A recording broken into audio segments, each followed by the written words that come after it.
So you need to recruit some IT talent, but you need to do it on a budget. How do you do that? Well, there was a great business movie that came out a few years ago called Moneyball. And what this was about was how the Oakland A's baseball team was able to assemble some great talent that ultimately worked out really well for them on a shoestring budget. So, we're going to examine some of the business lessons you can learn from their strategies and how you can apply that to recruiting great IT talent on a budget.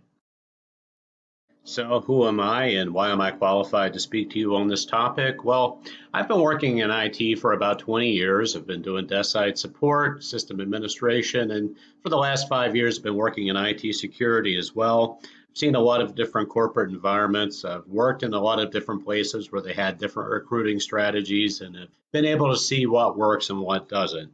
So, hopefully, I can provide some useful insight for you when it comes to your hiring practices.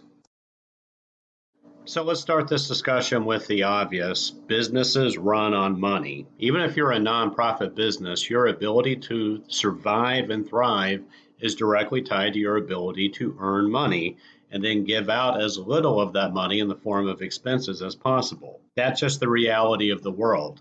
And if you fail to do that, then your business is going to fail. But here is another reality you need to acknowledge in the year that we're in. Businesses also run on technology. See, that's another hard fact that is not always obvious, though it should be. Your survival as a business also depends on your ability to properly utilize the technology you have. Take away your technology, and you don't have a business anymore. You have a building full of people standing around looking at each other, and you can't even pay them for doing that because you don't have the technology you need to even calculate how much money they make. So, like it or not, you do need professional help to do technology right. But another problem, though, is that IT labor can be very expensive, especially if you get somebody that's reasonably well qualified. On top of having all the costs that come with having an FTE in your company, including benefits, insurance, etc., an IT person tends to be a type of skilled labor where the pay scale is much higher than your non skilled labor. And not for nothing, people didn't get into IT to make McDonald's pay. But now new IT people have a bit of a conundrum themselves. You can't land a great IT job without experience, but how in the world do you get experience if you've never had an IT job? Well, this is where you can help each other out. So, once again, I mentioned in the beginning the movie Moneyball.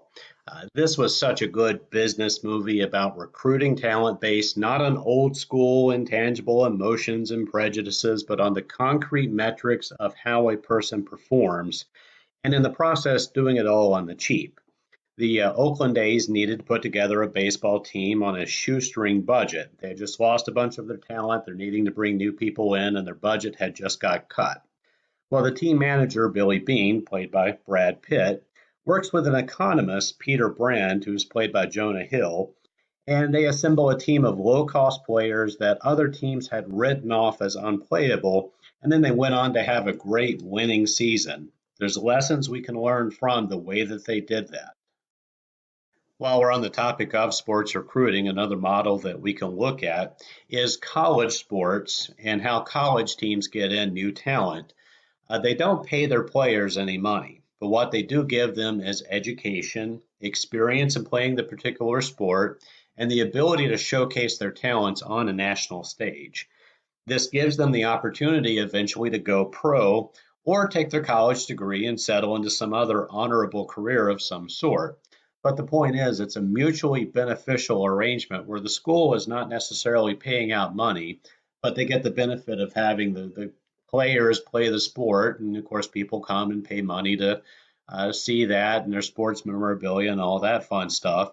But the player also gets a benefit from this arrangement as well. So you can take a similar approach. Just like sports recruiting, you find IT people you can bring in to get the job done, but the compensation you give them is not 100% monetary. I do want to make a special note, though, that this is not intended as a strategy to take advantage of vulnerable people because they have nowhere else to go. This is intended as a means of fair exchange. You have something they need, they have something you need, you help each other out, which, of course, is the basis of all commerce that has taken place in all of human history.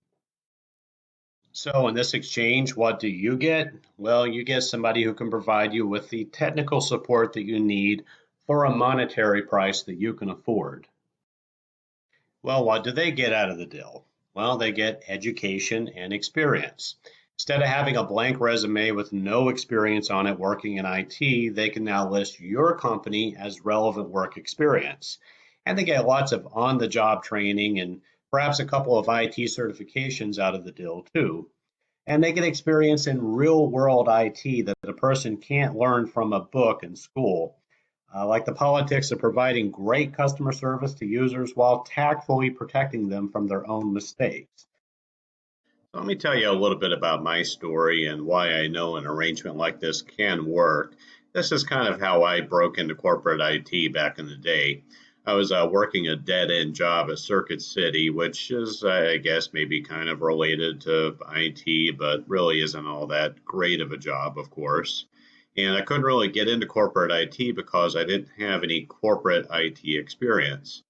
Now, there's a software company that I don't know if they couldn't afford to pay somebody else or if they were just unwilling to pay somebody else, but they needed another FTE to help out their IT guy.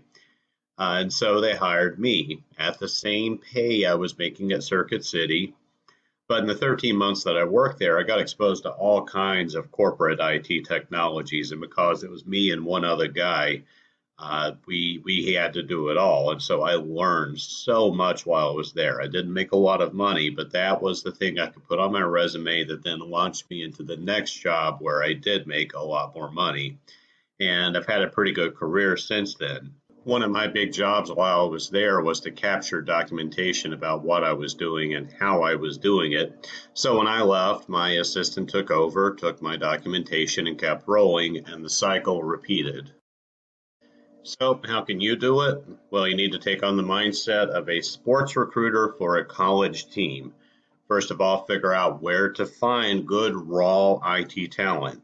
You vet the talent properly, you bring them in with clearly communicated expectations, develop their raw talent into fine tuned professional talent, and then have a good formula to sustainably replace that lost talent when they ultimately move on to somewhere else.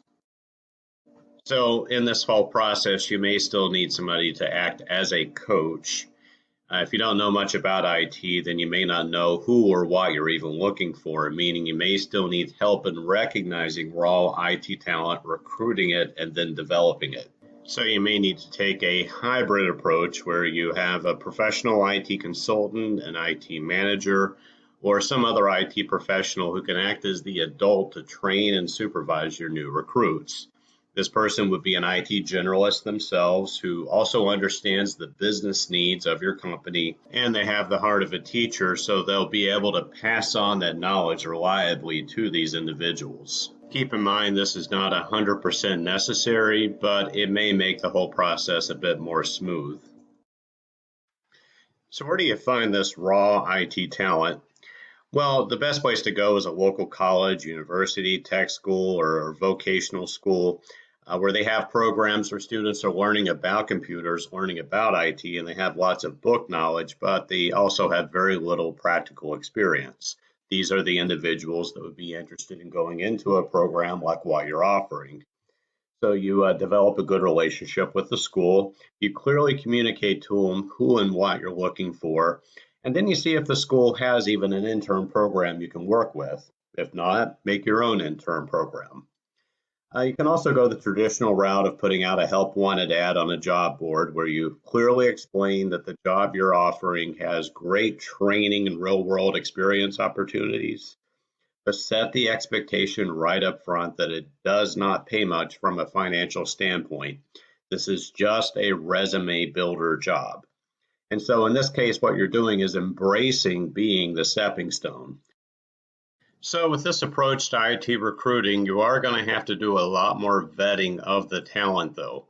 Like panning for gold, there's an awful lot of sand you're going to have to get rid of before you find that gold nugget. And not everybody who's studying to be an IT person is necessarily good at it or even like computers for that matter. A lot of people got into IT because they heard there was money in it and then found out the hard way that it wasn't the career for them because they didn't like computers. A lot of state unemployment programs also pay for worker retraining, but people often have somewhat limited options on what their fields of study will be. IT is one of a few options they pick because they don't know what to pick. They don't know what they want to do. Some people get into IT because they heard it's easy. And so these are the people you really want to avoid because they like the idea of being able to sit in front of a computer all day long, do nothing, roll in the money, because they think that's what IT people do. And that's really not true. I've had some of the most stressful jobs in my life working in IT. It requires a tremendous amount of hard work. So if somebody comes in with a mindset of they want a job that's easy, that's not who you want. So who are you looking for? So first of all, you want to find people that enjoy computers. They enjoy technology. It's not necessarily work for them as much as they just really, really like doing it. Ask them what they do for fun. What are their hobbies? Do their personal interests include technology, or do they generally avoid it when they can because they really don't like it? I think back to when I was a teenager, an enjoyable Saturday night for me was sitting at home working on my computer doing stuff with it. Yeah, I was a nerd, but hey, I went on to have a great IT career because of it. On their own time, have they done technical projects because they thought they were cool? Did they build their own computer, overclock their CPU, build their own Wi-Fi antenna, or even for that matter, you got these kids they pimp out the stereo in their car, and so they're the annoying ones that drive by at 3 o'clock in the morning with the windows thumping. There's a lot of technical expertise that goes into pimping out your car like that, even if it is rude and annoying. Another thing too, do they keep up with current technology trends? Do they frequently visit the tech news websites because they want to see what's going on because they think it's cool? Do they keep up with the latest advances in technology? Once again, they do this because it's fun, because they want to, not because it's work and they have to. So, what kind of mindset does a person have to work in technology? Well, it has to be a logical, analytical, if then mindset focused on structured, rational thinking. How does electronic equipment work?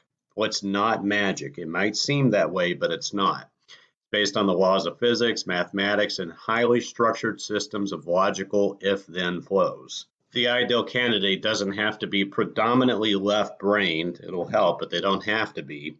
But they must be able to strongly engage their left brain when needed without feeling overly taxed. And so, once again, what kind of stuff do they do on their own time to relax? What kind of games do they enjoy playing and why? Do they like a chess match, Sudoku, a word game, Scrabble, things like that that engage their left brain? Do they enjoy those kinds of activities because it relaxes them? And that said, though, this person must still have the necessary soft social skills to properly interface with humans. You think about the character Sheldon on The Big Bang Theory. He is this painfully left brain person that has a hard time getting along well with others. That's not really the kind of person you want. They don't have to be completely extroverted, but a complete introvert may not be well suited for IT support because obviously you have to interface with other people. Even if you're working in a back end position like system administration or networking, those soft social skills that allow you to get along well with others are very important. So that should play into your recruiting decisions right up front. You also need somebody who is tenacious and highly motivated. Technical problems can be very complicated and highly frustrating. Does this person give up easily when they're faced with a complicated problem, or do they have the mindset where they absolutely refuse to give up until they figure it out and resolve it? Do they have an emotional need to figure out the solution to a problem?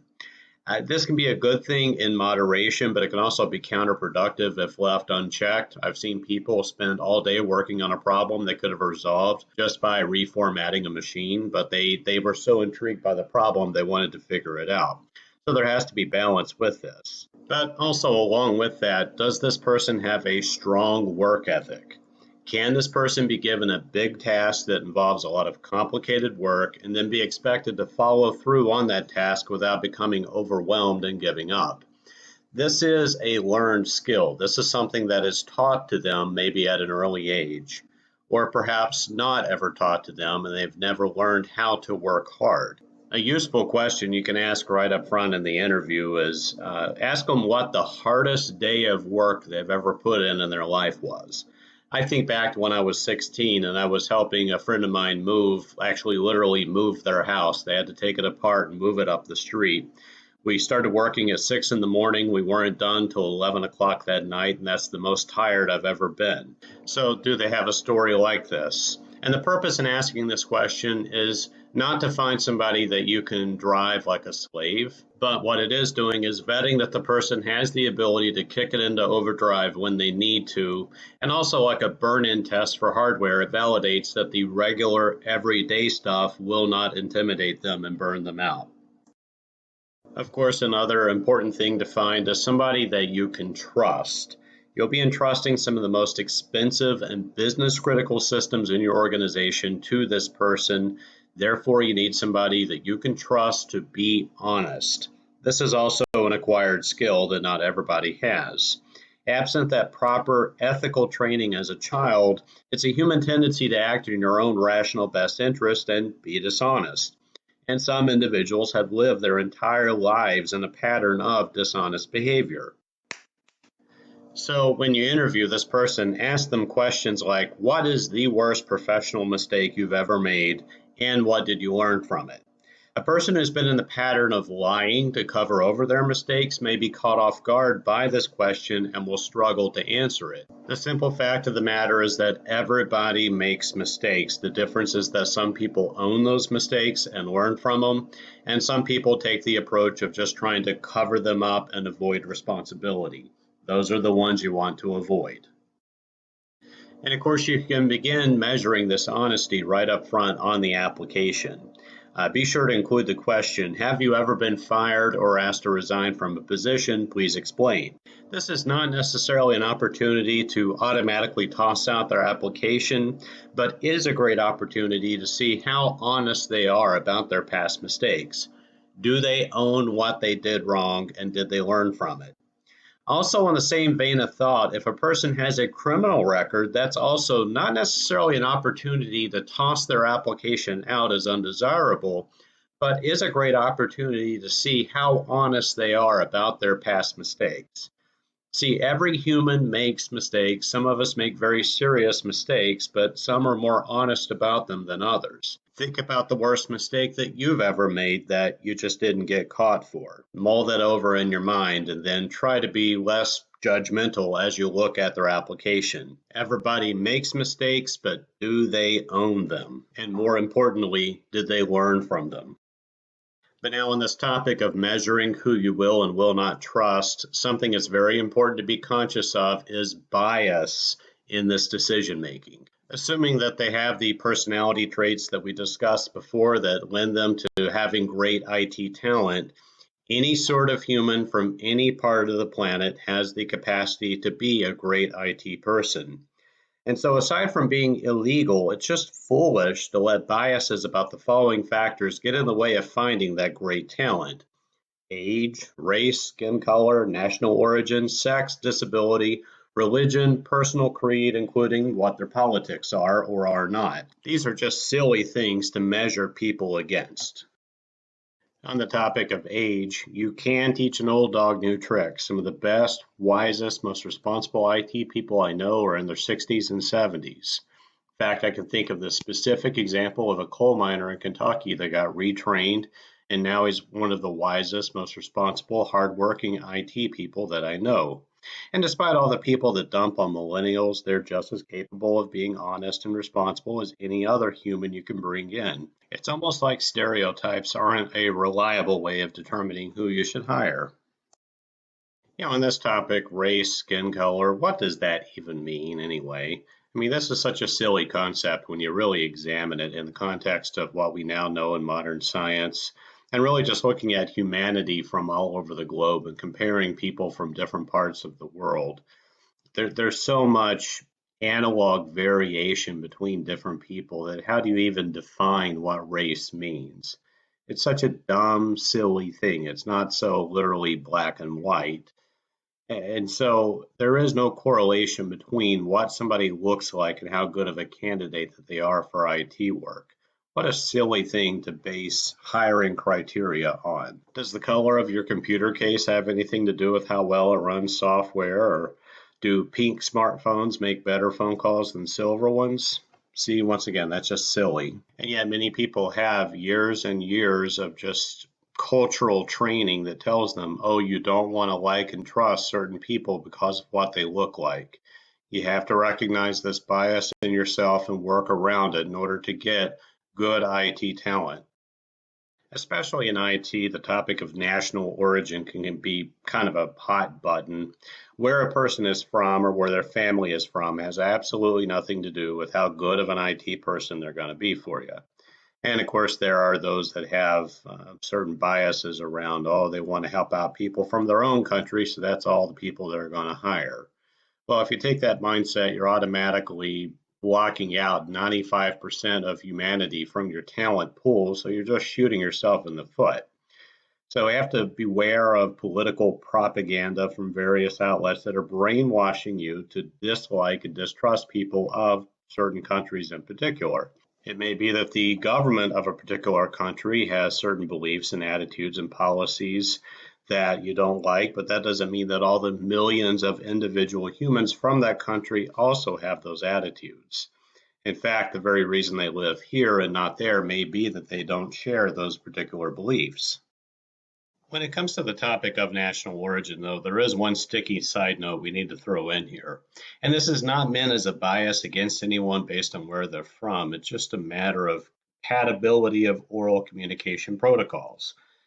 Especially if somebody is going to be working in a customer service position that requires clear oral communication. It is necessary that they clearly speak the language of the individuals they're communicating with. That's not some cruel bias. That's not some ignorant bias. All them people, they need to go back where they come from. It's nothing like that. It's just common sense, and it's not wrong to not hire somebody if you can't communicate with them. You have nothing against them, you wish them all the best, but that is a skill that they will need to more fully develop before they'll be ready to work in a customer service based career.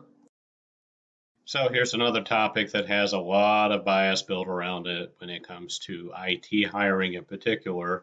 There's a belief that one sex may be better at it than another. And there's also a lot of personal biases against people based on how they live their life outside of work.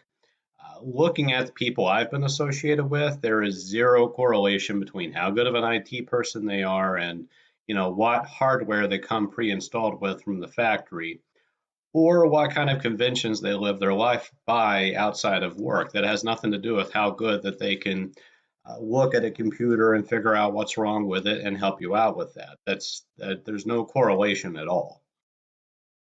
So this topic of disability is something actually quite close to me and my household. My wife is deaf, and for a long time she worked in a role where she did not have to communicate on the phone. She didn't have to communicate orally with people. She could work on the computer, do all of her work, all of her communication there, and that worked out really well, and her employer really liked her. She did a good job. So if someone with a serious disability applies for an IT job, you need to make an honest, realistic evaluation of whether this disability will prevent them from doing the job. And that means that you have to have clearly in mind what the actual job requirements are and what specific limitations a person's disability will place on them. If the disability won't interfere with doing that, then this should not be allowed to be a factor in your decision. You may hire them, you may not, but the point is, keep an open mind and don't automatically write them off. And that will open up an entire pool of extra talent to you that others may write off foolishly. We can label this slide Where Wars Come From. Obviously, these are some topics that get very deeply into who we are, what we believe, and why we may have some very deep disagreements with other people. Religion, politics, and personal creed, it's all basically the same thing. Where you worship or where you don't worship, who you vote for or who you would never vote for, and what news channel you prefer to get your partisan information slash propaganda from. How do you view people who do not share your beliefs? Do you view them as the evil other, the enemy, the one that God is going to smite one day, or the one that's just an ignorant fool? Or can you put aside your personal feelings, prejudices and stereotypes long enough to work with these people. The thing is, about 50% of the people out there deeply disagree with the viewpoints that you have. Do you really want to block out 50% of the talent pool because of what somebody was yelling on the news last night about quote unquote those people? And this also gets into the idea of stereotypes and the evil other, and saying that everybody that believes a certain thing or votes a certain way is an evil person you should avoid. Aside from being a highly dangerous mindset, this is also just a silly way to limit your talent pool that you can get good IT talent from. But another important factor in how you select your new hires, are they capable of being just as respectful and unbiased with others as you are being with them? As a lot of people found out during the 2016 election in the United States, if individuals in your company are not capable of being respectful of others whose beliefs and opinions they disagree with, this will be very seriously counterproductive in your company. We have to train our existing employees on what it really means to be respectful of those that they disagree with. And then new employees that we bring in, we have to make sure that they're aware of what this means as well. It's just a basic element of professionalism, of being able to work with the 50% of the people out there that we have deep disagreements with in our personal beliefs. What a shame it would be if we brought in somebody who was a very talented IT person, a great new hire, but then they couldn't work in our company because all of their coworkers were so bitterly opposed to them and just made their life miserable every day because of what they believed, or because they were so opinionated and hateful about what they believed that they couldn't get along with our existing employees. We really don't want to drive talent away from our company in this silly, unproductive way. So what's the point here? Was this just a rant to remind you of your HR obligations and the law? Well, no. See, not being biased gives you an advantage over everybody else. While they're rejecting candidates on silly factors, you're able to bring those candidates in. Looking back at the movie Moneyball, because other recruiters were overlooking well-qualified people based on really silly factors, like in the beginning, there's this scene where all the baseball recruiters are sitting around a table and they're talking about the different possible recruits, and they're like, well, he has an ugly girlfriend, so he must not have confidence. And they're just looking at these really stupid things. Well, Billy Bean and Peter Brand were able to bring in great talent that others had tossed aside for such silly reasons. For example, you have Scott Hatteberg, who had a bad shoulder, he couldn't throw, but he could hit really well. He could get on base. So they hired him and they made a reasonable accommodation for his disability by assigning him to first base, where you mainly catch, you don't throw a lot. And this worked out really well for the team in the end. You can similarly find great talent that others had stupidly tossed aside by not being biased based on silly, irrelevant factors, but instead having an open mind about who you'll hire. Once again, though, I want to make the very important note that I am not advocating that you take advantage of vulnerable people by hiring them and then paying them less than others in the same position. That's still being biased, and it's also illegal. I am saying that as you recruit people for your entry-level resume builder, learn on the job arrangement, you should not shoot yourself in the foot with stupid biases based on silly, irrelevant things. But now, because others are making that mistake, you can benefit from their oversight by getting the talent that they passed up. Okay, so you found the person you want to hire, you bring them in. Now what? Well, now it's time for you to uphold your end of the bargain and give them that truly beneficial educational experience that really is going to build their resume. And what you have to do with this is clearly communicate your expectations, your goals, and the milestones by which you expect them to achieve those goals. What specifically do you expect them to accomplish and when? I mean, truth be told, as long as they're doing a good job, there's not really a reason that you would get rid of them.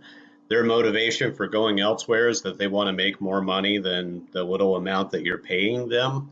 But if they're achieving their goals and they decide they want to stay, I mean, that's probably not a wise financial decision from their standpoint, but it's not necessarily something where you're going to be pushing them out the door. But you do want to make sure they are making progress toward the goals that you've set for them.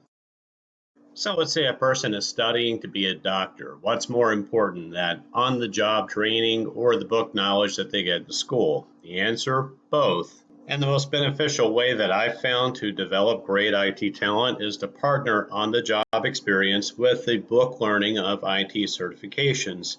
Both are very important and helpful because they both teach things that the other cannot. So you select the most relevant IT certifications for your environment. You buy your new hire an IT certification book, and then you give them a reasonable time frame to complete the book and take the test, and maybe even attach the condition of their continued employment to passing that exam.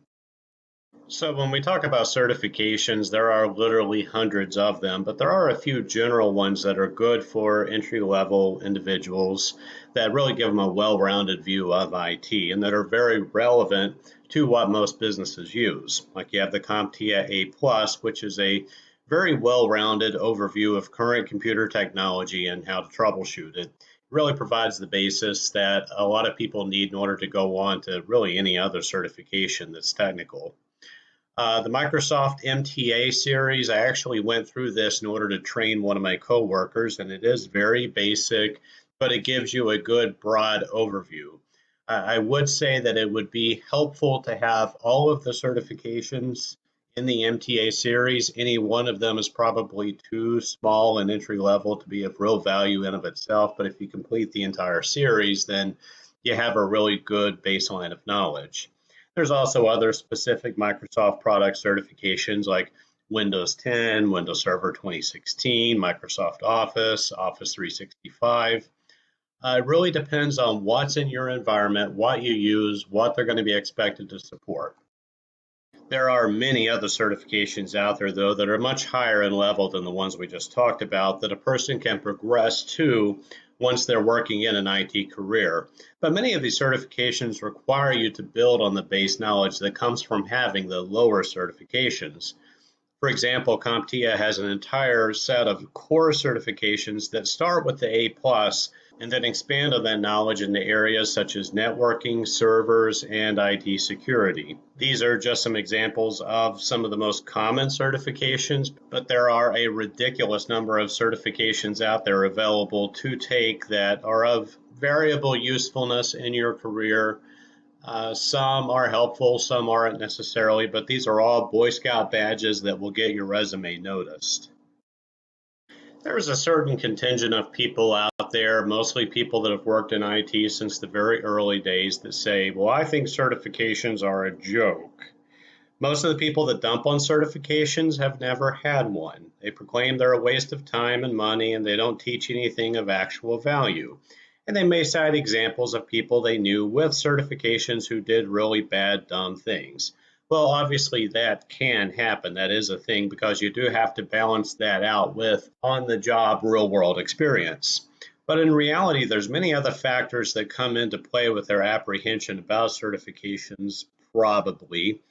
Like they're afraid of the effort that comes with studying for an exam. They maybe have poor reading comprehension, poor test-taking ability, or just a general bad attitude about all that fancy book learning. They just don't value education. Now, I can't read their mind. I can't read their heart. I don't know what their motivations are, but if they dump on certifications, I disagree with them.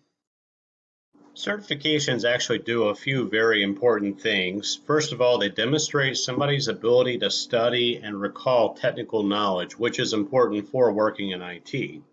They get your resume noticed by recruiters and hiring managers that maybe don't know much about IT themselves, but they do know that if you have those certifications, that generally means you're probably a good candidate. So when they search for candidates, those are the things they're going to be searching for, which gets your resume noticed. And they also validate that the person has technical knowledge up to a certain measurable standard. Without you having to do an overly aggressive amount of investigation on your own, a third party has already certified that this person has that IT knowledge up to a certain standard. So, if you were looking for a doctor to deal with a complex issue, would you rather have somebody that their cousin says, "Oh yeah, Jimmy, he's a real good guy. He's real good with that kind of stuff, cutting people open and working inside of people," or would you want a board certified surgeon to work on you? Same concept. So, what would this whole thing look like? Well, here's a hypothetical scenario to go through. You've just hired Carissa, a lady who recently graduated from the local vocational school's computer repair program. She got laid off from her job, and the state paid her to get retraining. She spent 28 years working at a local paper factory until it closed last year, but she is not afraid to roll up her sleeves and work hard. She did it for a long time. That's just the work ethic that she has. On her own time, she likes to play Scrabble and card games, and she has a TV antenna she made out of coat hangers using instructions on the internet. She just thought it was really cool and wanted to try it. She also does all of her personal finances using spreadsheets and Microsoft Excel, and she is meticulous in her attention to detail. So you bring Carissa in, you pay her $10 an hour, you provide her with a current study guide for the CompTIA A+ certification, and you set the clear milestone that she will complete this book and pass the exam in 6 months. And this time, Carissa works with Wanda, your IT manager slash trainer, who shows her the ropes of desk side support in the company. After a year, she lands a desk side support position with a larger firm and moves on to a new IT career that you helped her launch. But you already had Wanda's replacement on deck or warming up in the bullpen, and you're ready to bring them in and begin the process new. So, like a college team that's constantly losing talent, you have to constantly be refreshing that talent with new hires.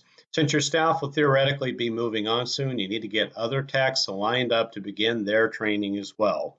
The following will help you make the constant turnover much smoother, but you'll note a common theme.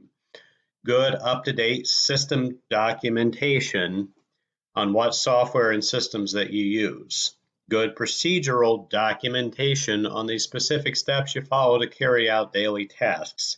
And then good documentation on your general company rules and procedures. Make documentation creation and updates part of their job. This too will be great training for their IT career, since that's such an important part of working in IT anyway. So I am going to state an obvious reality here, though, that if you're a hiring manager, you know all too well, not everybody you bring in works out. Has this person demonstrated serious lapses in judgment that led to major problems? And we're not talking about rookie mistakes, but just common sense, inexcusable mistakes that demonstrated a lack of logical thinking or responsible decision making. Or it could be that they were great technically, but they just couldn't get along well with others. They caused a lot of problems with their rough personality.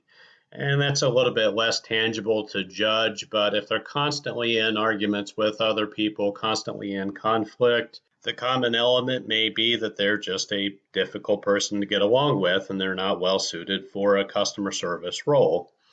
Also, do they show serious signs of a lack of motivation? Have you caught them on multiple instances being idle when there were clearly things to be done? Are they not making good progress in achieving the goals you've set for them? Let's say that you gave them a book and you said, okay, I want you to be certified in 6 months. You're at the 3 month mark and they've covered 10% of the book. They're probably not going to make their goal. Did they seriously fail the certification exam more than once? Maybe they went through the book, they took all the steps, they took the test, and they didn't just fail it, they very badly failed it. It wasn't like one of those deals, and I've had this happen before very frustratingly, where I failed the test by one question. Wasn't that, they just went and took the test, completely bombed it horribly more than once. See, if they're not growing, they're not learning, they're not contributing, that's not somebody you want to keep around. They're not upholding their end of the bargain, and they're taking a learning opportunity away from somebody else who can. You let them go. Clearly communicating why you're doing so based on well-documented ways in which they miss the clearly communicated goals that you set for them. This documentation will be your best friend should that person decide to turn around and sue you. In my past, I have been personally acquainted with people that use the threat of a lawsuit in a weaponized way in order to maintain their employment.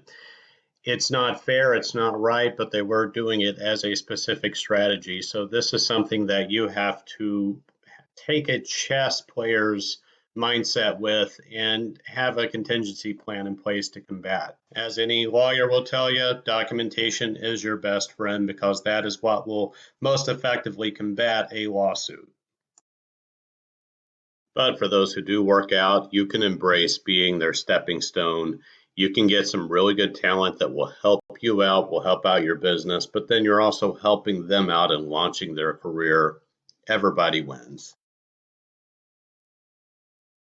So thanks for watching, and I hope this helped you in coming up with some ideas about how to get in some great talent, even if you're not entirely following all the principles that I talked about or do everything that I talked about. I hope that at least I talked about something that would help you when it comes to your IT hiring and finding people that you really want to bring in. So thanks for watching. See you next time.